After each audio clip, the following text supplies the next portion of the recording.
Alright, here we are. On to the next reveal for the day. It's going to be coin roll hunt number 253. This is a 1959D tubed roll. Came out of a collection I purchased at one point in time, and it hasn't been looked at since I purchased it, so I have no idea exactly what's inside, except I have checked it a little bit for condition, and condition seems to be perfectly fine. So I've not searched the roll in any shape or fashion. There are the contents of the roll out onto the pad. And if you don't mind, I think I'm going to go ahead and get started. We've got 11 people watching right now. So we've got Coin Junkie here. We've got Tim Morrell. We've got Joe McBride, Alan Hargraves. How you guys doing? Hope everybody's doing well today. It's a beautiful day here in North Carolina. At a high temperature today, somewhere around 75 degrees. It's just beautiful outside. I think the dog and I are going to take a long walk when we go on our break a little bit later on. Go ahead and get started on this particular roll. Hello, Dennis. There's Sureg, coin number 1. Let's see what coin number 1 has to provide us. Oh, we're a little bit close in on this. Let me back out some. This one appears to be a normal 1959D.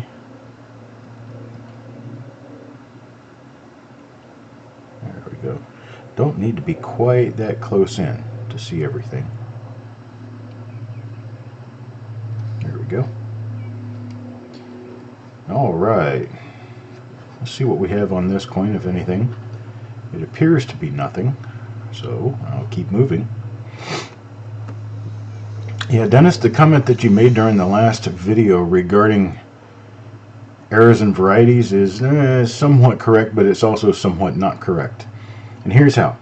You say that errors are 1 to 1, so there's basically one off are the errors, and then the varieties are repeatable. Well, that is true, except that die varieties are repeatable for every coin struck by the die. And die errors are not. Die errors begin at some point during the die's life and stick with the die until the die is retired. So things like, ooh, look at that. There's a pretty one. Which one is that? I don't know. Number 10? Is that right? Somebody help me out with this. I think this is maybe number 10. Hoop hoop! How you doing, Brian? Should I put a little more light on the subject here? And that's a nice RPM, really nice RPM there. Found a good one. What number is it, Eric? I think it's number 10. I'm not sure, though. I didn't pay that much attention to 1959 DRPMs, not like I did 1960 DRPMs. I memorized all those. Yeah, Dennis, a three-legged buffalo nickel is actually a die error. It's not a die variety. Because that three-legged part didn't start on the die. It was developed on the die by over-polishing. So it was probably a correction to a clash. It is number 10? Okay. I think it is number 10. So this is die number 10. It's coin number 2. This one's for Wanda. This one's going to go to Wanda. I may actually need photographs of this die, so we'll see.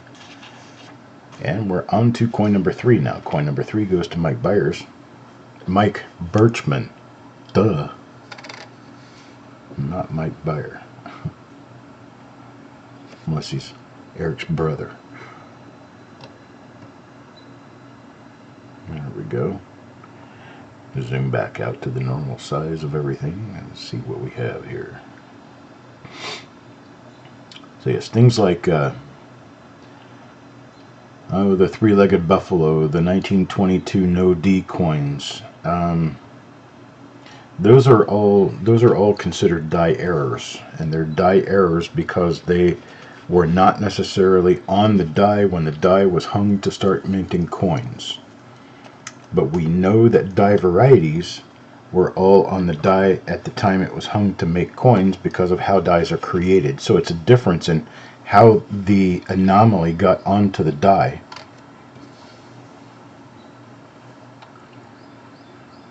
A braided die is simply dies that have been over polished. That's all. Just an abraded die. Abraded means scrubbed, harshly scrubbed. So a harshly scrubbed die, and some of them show die varieties and other ones don't. Some of them show die errors and other ones don't.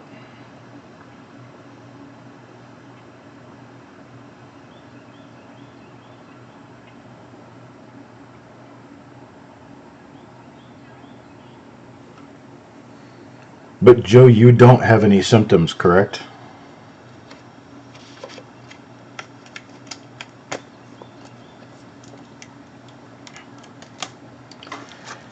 Die number 4 here. Die number, let's see, coin number 4 now, coin number 5. Coin number 5 goes to Wanda. Wanda again. And Wanda gets another one of our RPM number 10. Second coin in the roll for RPM number 10. And the same person gets both of them. She's not even here to jump up and down for joy. So we have to jump up and down for her. Yay! You can see my shirt reflecting in right here. If you look right there, you can see me reflecting in there. My shirt and my Dr. Pepper shirt. Didn't even know that. Okay. Now Chuck's just plain weird. Hey, coin dragon.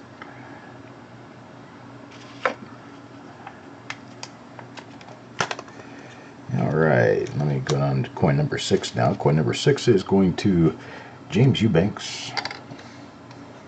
And what do we have in coin number 6? But not an RPM. Not an RPM this time around. No doubling on the I. No doubling in the motto or on Liberty. Let's check the reverse side.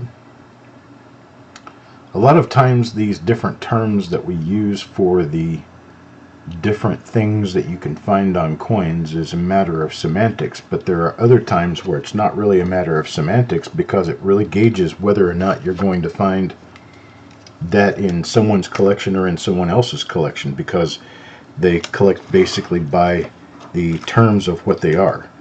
So for instance, I do not collect errors. I never did collect errors, and I still don't collect errors.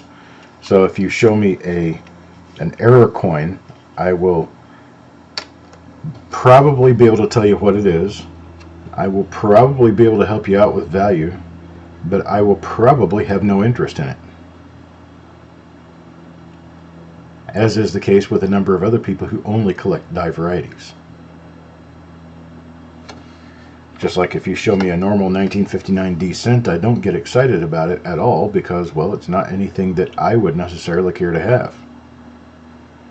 But if you show me a 1959 D cent with a double die reverse, it is something that I find very intriguing and very interesting.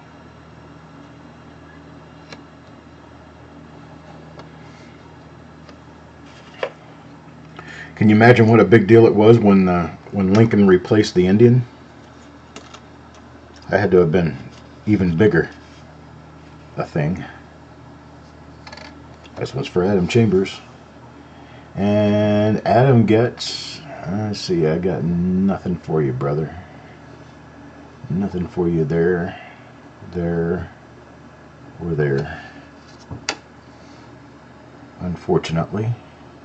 We'll look at on the reverse now. Try to see if we can find anything to help you out on the reverse. There are a few double die reverses for 1959D, so I am going to insist that I look at the reverse on every coin through this process up until we get halfway through the roll. When we get halfway through the roll, I'm going to stop looking at the reverses if we don't find anything to that point. Farm Dog. Farm Dog comes up next. And Farm Dog will get, well, it looks like this one's a normal one. Normal coin. Hey, Randy. Didn't notice you here. course, there's probably a lot of people here I don't notice because there's, what, 18 different people here now? Robber duty, heavy duty prospecting.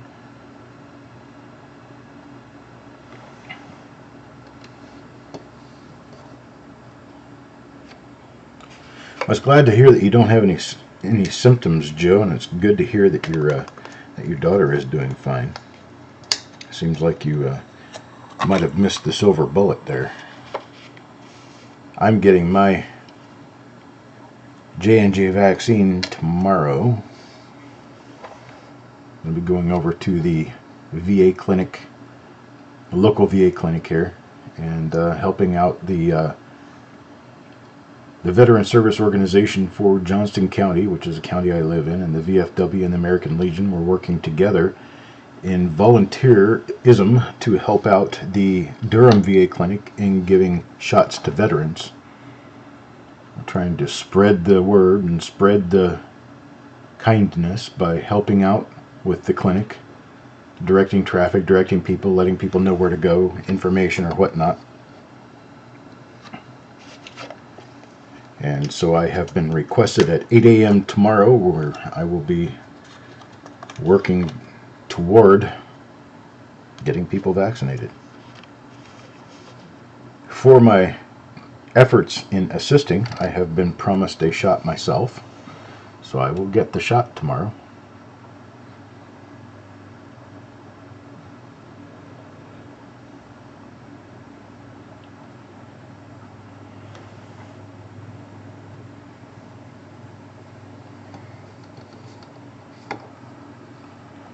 Well, I appreciate what I get to do for my fellow vets. I'm happy that I have the health to be able to stand in a parking lot and direct traffic for an hour and a half if I want to. I'm happy that I have the health to be able to assist where other people cannot necessarily do so. We had a rally point, which was basically just a networking meeting this past week at the American Legion building, and it's for any veteran in the county, and it's basically just a hi, how you doing networking type thing where you can get to know other people. And there's another, looks like a little minor RPM, maybe a little minor one, a split lower serif it looks like. And when I was at the rally point, I was there with about 25 other people, and I noticed that I was one of the younger people in the room. And given that I was one of the younger people in the room, I start looking around. Most of the people in there were Vietnam vets. And I can remember when Vietnam vets were people like my parents, you know, my parents and their age and their friends and stuff. And I can remember different people I know that were like card playing couples with my mom and dad. They'd come over and drink beer and play cards in the evening. I can remember they were Vietnam vets, and they seemed pretty young. I mean, they weren't gray-headed or anything else. And then here yesterday, I'm looking around at all these Vietnam veterans, and they're like really old people. And then I realized, well, you know, really, if you transfer that across to people I do know, my dad's a Vietnam-era vet, and my dad is pretty old. I mean, he's 70, what am I going to say, 74, turning 75 this year. And so I recognize the need for veterans and war veterans of a newer breed than the Vietnam vets to be able to assist with things that require physical exertion, because a lot of the Vietnam vets are getting old enough that they should be treated like the kings rather than treated like the army. I'd rather be the army for the kings. So all the Korea vets, the World War II vets and Korea vets and the Vietnam vets that are left over, I want to make sure that they're well taken care of and that they have every possibility for a good remainder of their life, just like I hope the Iraq and Afghan vets who are just coming out now, 22, 23, 24 years old, will take care of my 50-year-old fat butt until I'm gone in another 20 years or so. I'm thinking this is probably a doubled eyelid, but I'm not gonna crunch it in. I'm gonna look at it on my other scope, but I'm gonna keep it off to the side. It doesn't cost me anything extra to do that, so I think I'm just going to keep it off to the side. We're going to find a marker on it so I can identify other coins.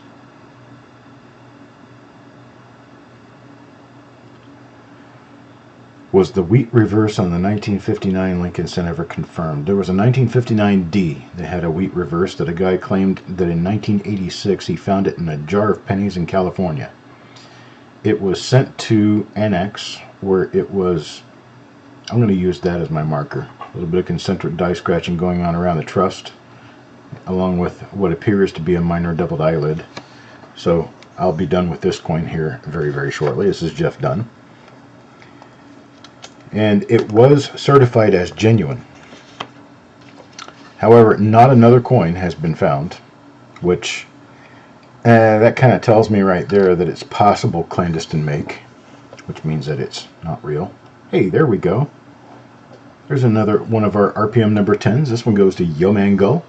So finally, Wanda is not the hoarder of 1959 DRPMs out of this roll.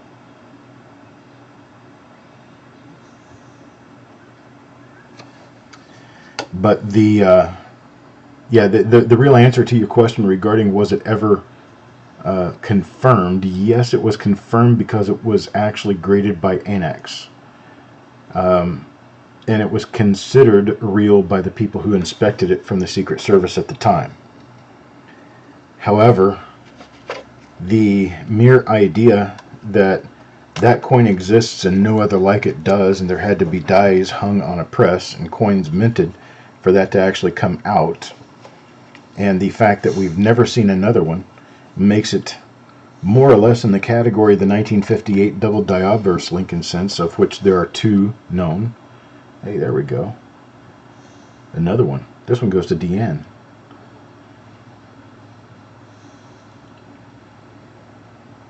So there you go. It's another one of the RPM number 10s. This is going to go to Deanne.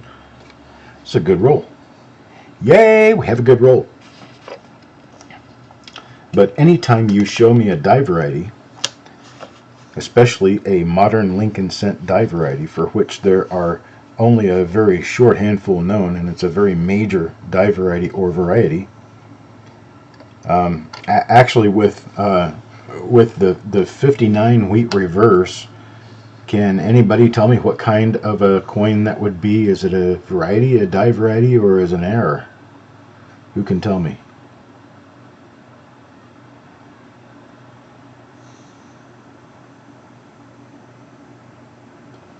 I'll wait till I see an answer. Or I'll wait until I potentially see the correct answer. Okay, Coin Junkie and Joe McBride are correct. It is a mule error. I was looking for whether it was a variety, die variety, or error, and it is an error. And it is also called a mule. And that is what it is because it used the incorrect die, meaning that the reverse design was not supposed to be on that coin at all. There's another one of our RPMs, but I seem to have a focus issue now. There we go. Getting back out of my focus issue. And this one looks very nice. Let's see, who does that go to? Jim Fletcher. Jim Fletcher will get this one.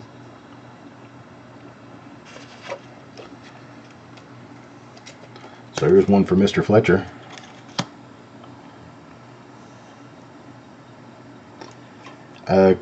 Yes, Coin Dragon, they can be repeated because they are what you would consider a, well, I'm going to say it's a die error before it's anything. Well, no, it isn't, because the coins were all like that from the time it was hung. It's actually going to end up being a striking error that is a repeating striking error. It's a very unusual form of error.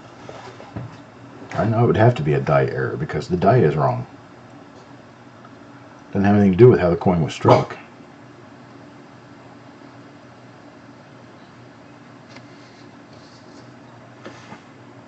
Have anything on this one. Oh, who did that go to? Mr. Worley.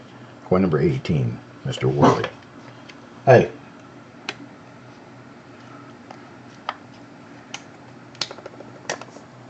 If I need anything out of you, I'll bite your head off and squeeze it up. Bulldog comes up next.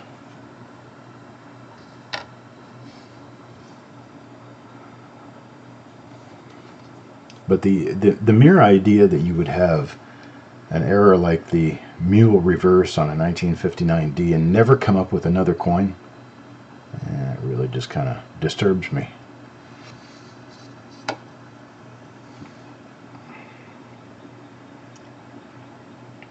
Clashes definitely die errors. Like a cud, they develop on the coin due to some form of damage or other thing that creates the anomaly on the die. Normal coins before, clashes after, until they're abraded to remove the clash. Then you still have the clash die, you just can't see it. It's still clashed. You can polish it all you want, but it's still clashed. You can polish it bare, but it's still a clash die. It happened. And that would be a die error. Die error because it's something that occurred to the die and then was struck that way from that point forward until something else happened. Perhaps it's a die crack that turns into a cud, so your die crack is no longer a die crack, it becomes a cud. But that's a development thing, it's a progressive thing. It happens to the die as the die is minting coins. A double die happened before the die was ever hung on the press. So that's a die variety. Mr. Morel?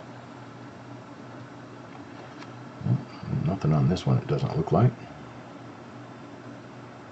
It is easy to get lost in that stuff. Oop, there's one where the... now this right here specifically is a case of a coin that got stuck in a counting machine. It was stuck there possibly because another roll was finished and the wheel just kept spinning on this coin, but this is abraded, this is scratched. All this like bare area, you can see the lines going across and you can see the rubber from the wheel that got stuck on the coin. That rubber will come off of this coin, but those scratches will not. All those little fine scratches going side to side on there are there to stay. Unfortunately, this coin would be considered a cleaned coin, believe it or not, because the surface has been altered. The surface of the coin is altered, it's considered cleaned, altered, or otherwise damaged.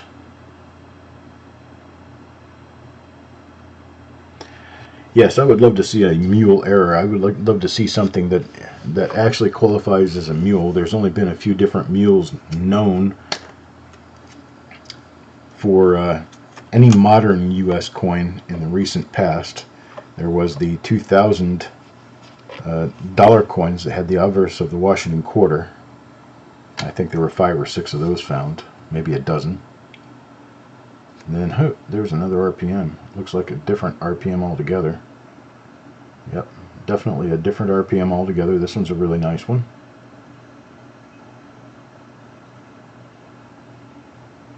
Don't know what number this is, but it does definitely appear to be an RPM. So I'm going to pull this out. This one's going to SRK Iron Man.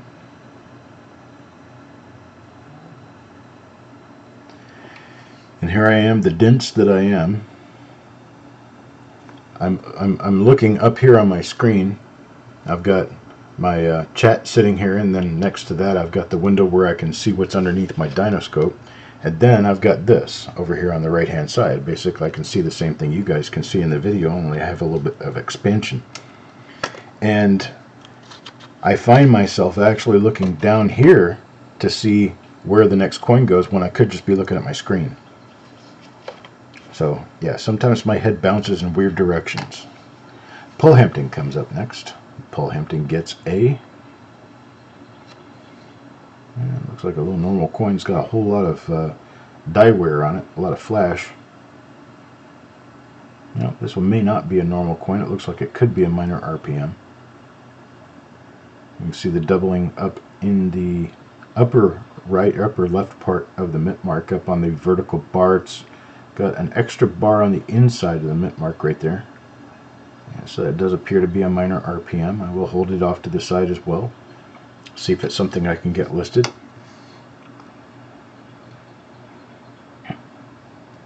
With these, sometimes they are already listed, sometimes they are not. And if they're not, I have to determine whether or not it's going to be something that would be visible in later die states and on coins of lower grade, and if not, I just can't see myself listing it. But if so, then I will take according measures to get the die number annotated on the coin so that you'll know what it is when you receive it. Hello, Mr. Eubanks. Let's see, Steve A. Checking Steve's coin. It looks like I'm not going to get anywhere with this particular coin, which I guess is okay. They don't all have to be beautiful die varieties, but we just like it that way. 25 now. Coin number 25 is going to go to Tim Morrell.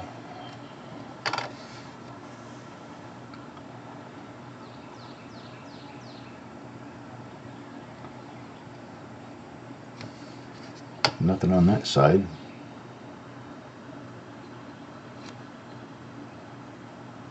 Got nothing on that side either. Greg McCoy.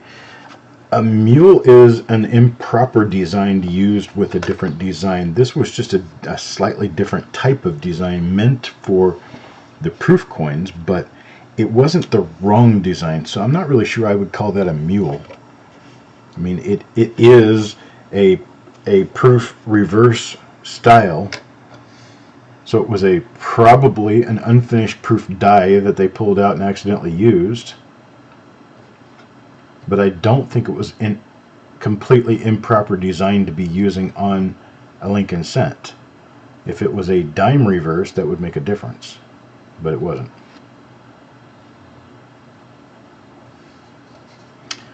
I think this one might be another one of the minor RPMs I pulled out that was like number 22. I think it was like coin number 22.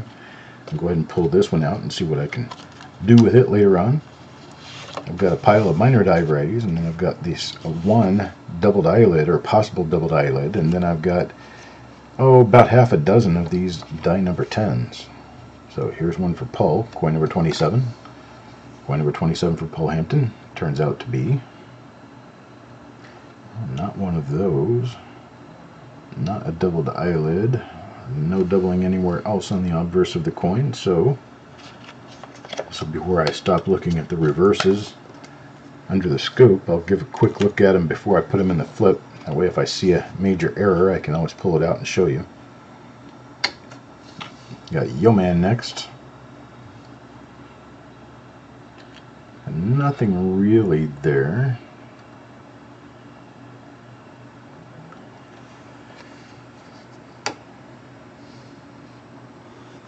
Mule and a mule clash are not the same thing.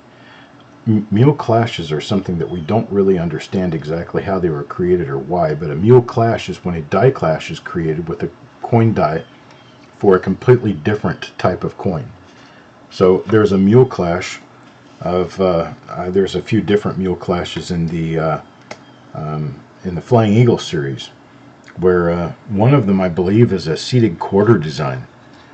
That was clashed with the obverse of the Indian cent, or the Flying Eagle cent, and there's just no explanation for how or why that occurred. But a mule clash is when the wrong design is used to clash with the die of a proper design, and a mule is where a coin is minted with the wrong design on one side. So they are different from one another.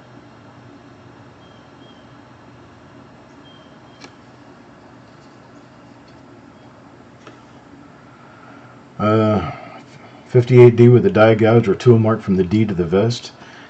They are minor anomalies that could be considered an error if you really wanted to, but most people won't. And for most people, they're not going to have any real premium value. So what I'm going to tell you is that if anything, they're minor errors. Here's another one of our RPM number 10s. This one goes to SRK Iron Man.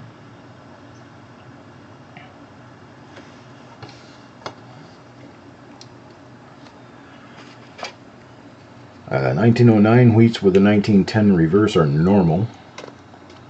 I can show you one. Generally, if I have one, they're common. 1909 Lincoln cents with the 1910 reverse type is normal. Mike Birchman, coin number 31. And coin number 31, it appears, has nothing we're going to stop for.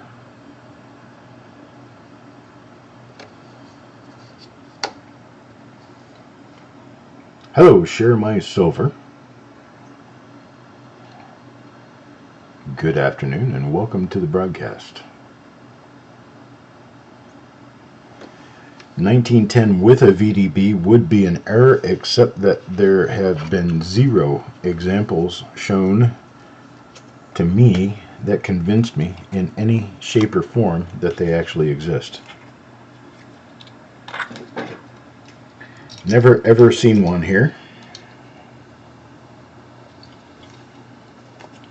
Would be interesting, but I've not seen one that convinces me at all. What did I... let's see. Never mind. I wonder what I did up there, but that's normal. Okay.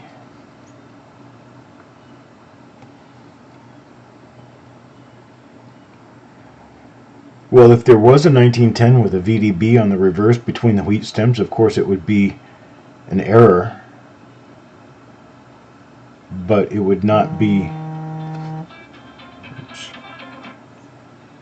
I'll call him back later. It would be an error, but to date, as far as I know, one does not exist. I guess that doesn't mean it couldn't exist, it just means that I don't know of it existing. Now coin number 33. Go to Sureg. Coin number 33. Coin number 33 is... that looks like a regular 59D to me. And it is... this might be one of... it is. It's one of those ones with a concentric die scratches and truss, and it has what appears it could be a minor doubled eyelid. So I'll pull this one off and put it in the same pile with the other coin. There's only one other coin so far in this roll that I've noticed specifically that had this little anomaly. I'll have to check it out further. So coin number 13 and now coin number 33. Now coin number 34. Coin number 34. Paul Hampton. Let's see who Paul Hampton ends up with.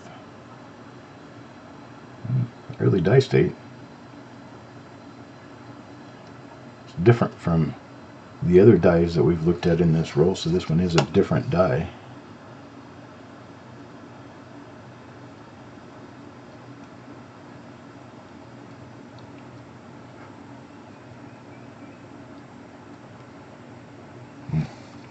Nothing there.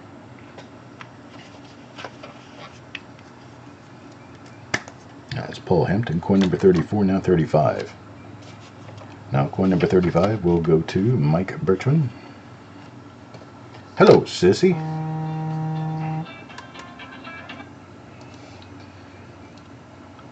There's another one of our nice little RPMs that I noticed earlier. Earlier die state. Has what appears to be a split upper serif, and it's got something coming out of the upper part of the mint mark. Hello, Mr. Dunn.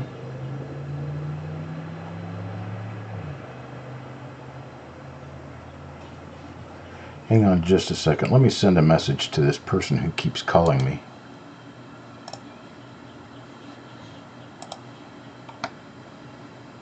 Get this message off real quick so I can be sure he doesn't call again during the broadcast. Let me pull out Mike's coin here.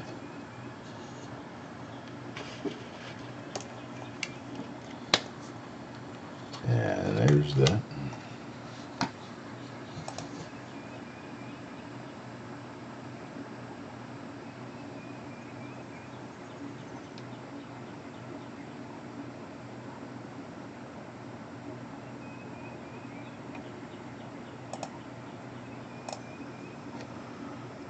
Let me get him up here.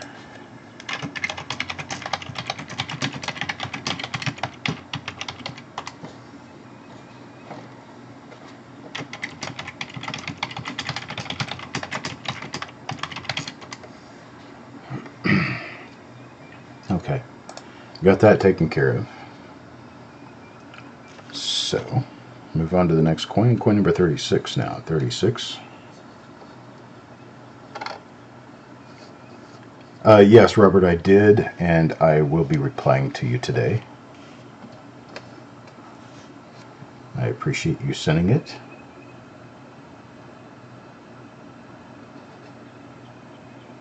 Okay, this one appears not to be an RPM.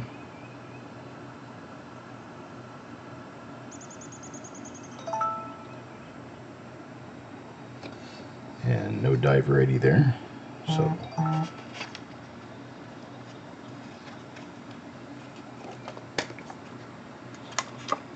that's number 36. Now 37. Number 37 goes to Yo Man.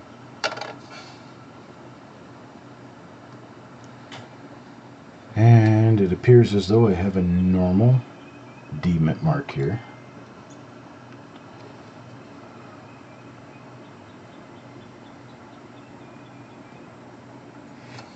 Okay, nothing there.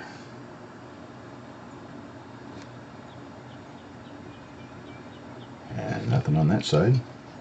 On up to coin number 38 now. 38 will go to Adam Chambers.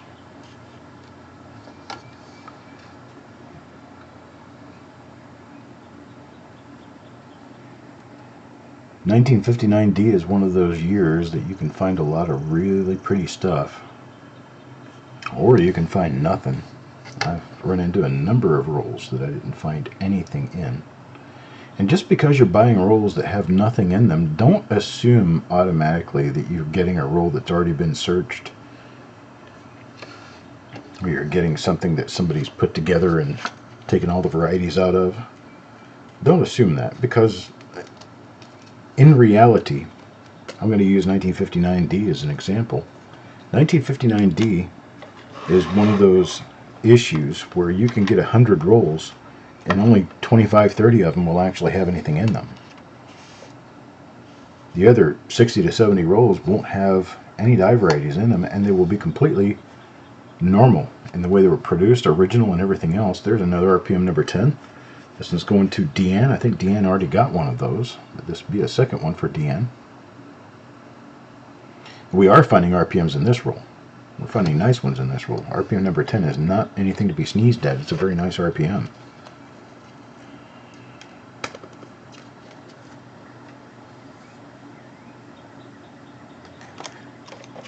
Tim, yes, but you do realize that 1975S on up are all proof, correct? They're all proof coins. 74 was the last year coins were made in the San Francisco Mint for business strike purposes, or Lincoln cents anyway. There's another one. Who does this go to? Eric. Eric Beyer gets this one.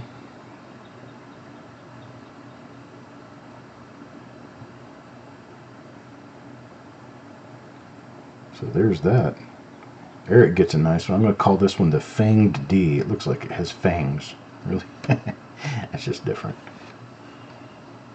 Oh, Spike Ted Die Crack. That one right there is the nicest RPM we're finding out of this roll. However, we appear to be finding 2 or 3 different ones. But that one is the nice one, and then there's other ones that are kind of minor. Okay, another normal coin. And this one goes to Jeff Dunn. Oh, Robert Folk.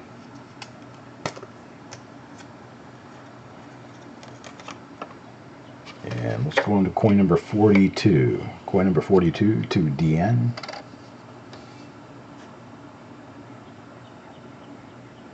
That one's another one of our RPM number 10s. Oh, there's a bunch of those in this roll.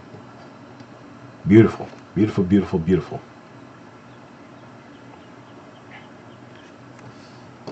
Alright, well, let me get that one put in the holder for Deanne and move on to the next coin. And this one goes to Adam Connor. Adam Connor will get this one. And it is another RPM number 10. A few little spots on this coin, but it's still RPM number 10. If these turn out to be RPM number 10, which I believe they are, So I kind of remember. Because RPM number 9 is the one that's the D over D over D over D, south and south and south and south. And then 10 is the one that had the fangs. That's how I remember him anyway. My own special little way.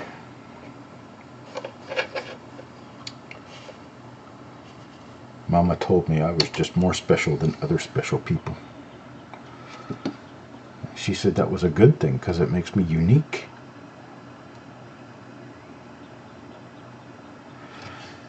Alright, well, Jim Fletcher. This is the second reveal for today. Our first reveal was a 1958D roll, a little bit earlier on. Ran into a few pretty decent little RPMs in that roll. And this one we're running into basically a whole troop of RPMs. Got nothing going on with this coin.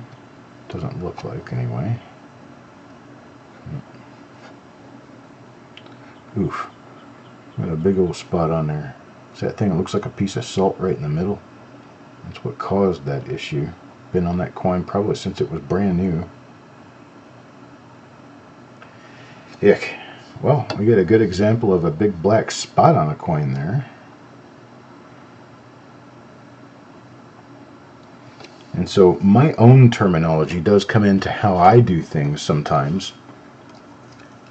But I generally teach overall numismatic terminology. And when I do tell you something that is my terminology, I tell you it's my terminology. This is what I call it, not necessarily what the books are going to call it. Hey, there we go. There's another one. RPM number 10 again. This one goes to Bulldog. It does have a few spots on it. Now, the reason I said that was because I do term this as a spot. A spot is something that cannot be removed from the coin safely. A spot is a contaminant on the coin that causes the coin to corrode and changes the surface of the coin. Now, if you speak of a stain, which is, I don't see any stains on this one specifically. You know, you have haze, you have stains, and you have spots. Spots cannot be treated. Nothing can be done for them. A stain is something that could possibly come off the coin, but does not necessarily affect the surface of the coin, so it doesn't necessarily have to come off.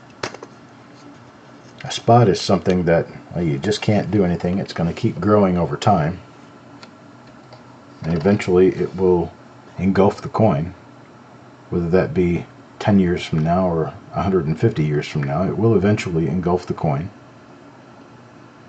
That is a spot, what's below the O of God there. That's something that it's just a piece. No, that's a spot. Yeah, it's a piece of color, but it has something in the middle of it, like a cancer that made it grow that way. A few other little spots. Now, spots can be active or inactive. The inactive spots have had the cause removed, yet the spot is still there, but it's not going to spread. And then you have the active spots, which are the ones that still have the core of what caused the spot to begin with, still on the coin, still developing. There's another number 10. Another number 10. This one goes to Eric. That's his second one.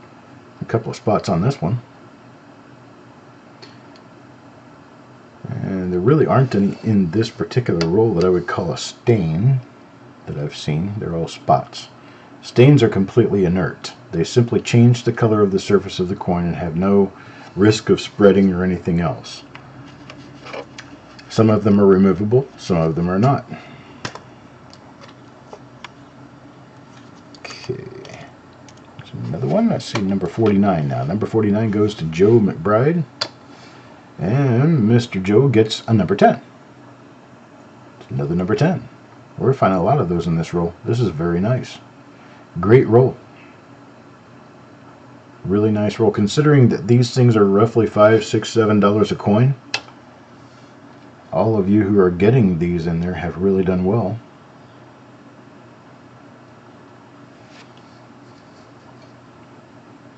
The spots are caused by sulfur-based wash?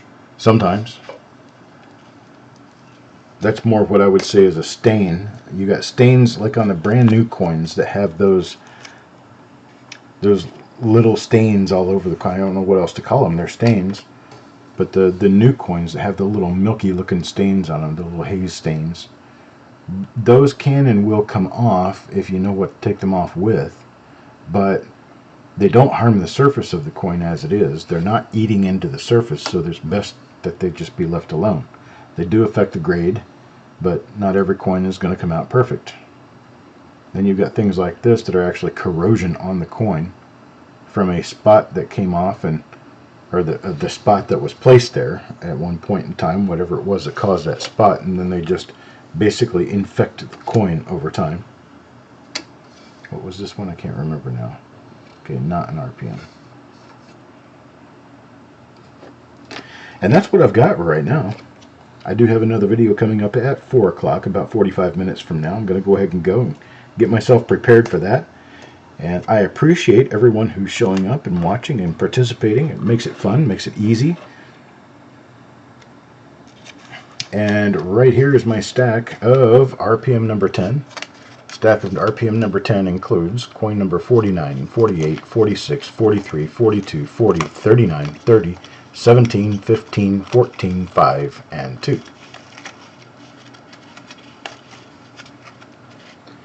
Then we have Wanda, Yeoman, Deanne, Jim Fletcher, SRK, Deanne, Eric, Deanne, Adam Connor, Bulldog, Eric, and Joe McBride. I think I pulled 3 for Deanne in there. 1, 2, so yep, 3.